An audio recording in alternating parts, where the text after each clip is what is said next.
Salut! Aujourd'hui on parle de grosses bastos entre démons, de charisme, de punchline et surtout d'un classique, j'ai nommé Devil May Cry, un jeu édité par Capcom sorti en 2001 sur PS2. Suite à un succès retentissant, il a eu droit à plusieurs suites excellentes, des crossovers à foison et tout le package habituel. Le jeu se présente comme un beat'em all ou up au choix qui nous met aux commandes d'un héros mi-homme, mi-démon et remi-homme derrière, nommé Dante, ou Dante. Enfin bref. C'est pas important. L'intro du jeu nous parle tout d'abord d'un démon surpuissant nommé Sparda, qui, dans le passé, empêchait une guerre entre les démons et les humains en se retournant contre ses semblables. Des années plus tard, nous retrouvons Dante, fils de Sparda, en train de glandouiller dans son agence de détective privé jusqu'à ce qu'une femme mystérieuse ne vienne lui défoncer la gueule à coups de moto. Suite à un échange de politesse, la demoiselle nommée Trish demande à Dante de venir l'aider à terrasser Mundus, maître des enfers qui prépare le retour de son armée sur Terre, sur l'île de Malé. Voilà en gros le pitch, simple et efficace. Le plus gros point fort du scénar reste sans conteste le personnage de Dante,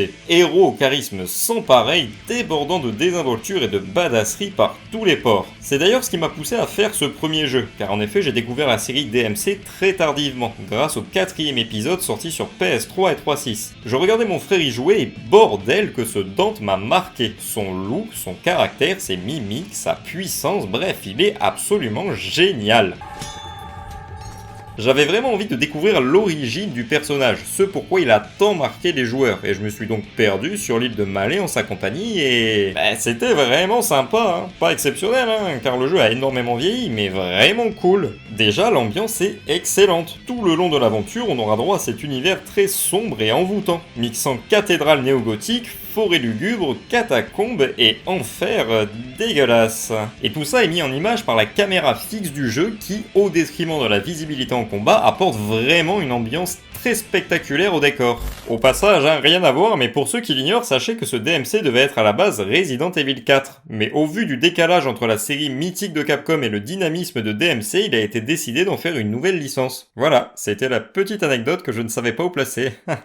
Allez, bisous. Pour terminer sur l'aspect visuel, les graphismes sont vraiment beaux. Pour de la PS2, c'est très impressionnant, surtout si on considère que le jeu est sorti très tôt dans l'histoire de la console. Niveau gameplay, c'est là que le jeu a le plus vieilli. Dante est lent. Il se traîne dans les déplacements, ses coups et ses sauts. Une fois habitué à cette lenteur, vous aurez plusieurs armes à votre disposition. De l'épée électrique au double pistolet en passant par les gants de boxe enflammés extrêmement jouissifs à jouer. Vous pourrez également vous transformer temporairement en démon pour écraser plus facilement vos assaillants. Le bestiaire n'est quant à lui pas très varié, hein. On a surtout des espèces de marionnettes possédées accompagnées parfois de quelques faucheuses, crânes et autres joyeusetés. Les boss sont quant à eux peu intéressants. Seul le combat contre Neo Angelo sur les remparts du château aura ce petit frisson épique. Par contre, le boss final, en l'occurrence, est lui vraiment épique. La transformation ultime de Dante, l'affrontement aérien grandiose suivi de plusieurs phases tout aussi stylées. Ça me rappelle vraiment les combats de Bayonetta, hein. Bon, après, c'est le même gars qui est aux commandes, hein. Hideki Kamiya, donc j'imagine que c'est plutôt normal. Avant de terminer, un petit mot sur les musiques qui sont oubliables. On a principalement cette espèce de rock électro cher à la série, mais rien de vraiment marquant. Enfin bref, vous l'aurez compris, ce jeu n'est pas parfait. Il est vieux et dépassé. Mais malgré ça, je vous le conseille. Il se termine très rapidement, la progression est assez fluide vu que le jeu se découpe en plusieurs chapitres et ça reste très plaisant de contrôler la première apparition de l'un des héros les plus classes du jeu vidéo.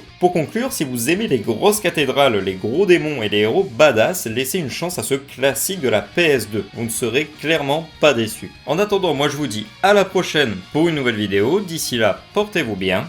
Ciao. Ah bah je vois que tu tournes encore une vidéo solo, et sur Devil May Cry en plus. Bah super, continue. Bah je peux pas continuer parce que je l'ai déjà fini. Et bim, dans les dents. De quoi? Bah dans les dents. Tu sais, Devil May Cry, Dante, tout ça. mais attends, tu vas où?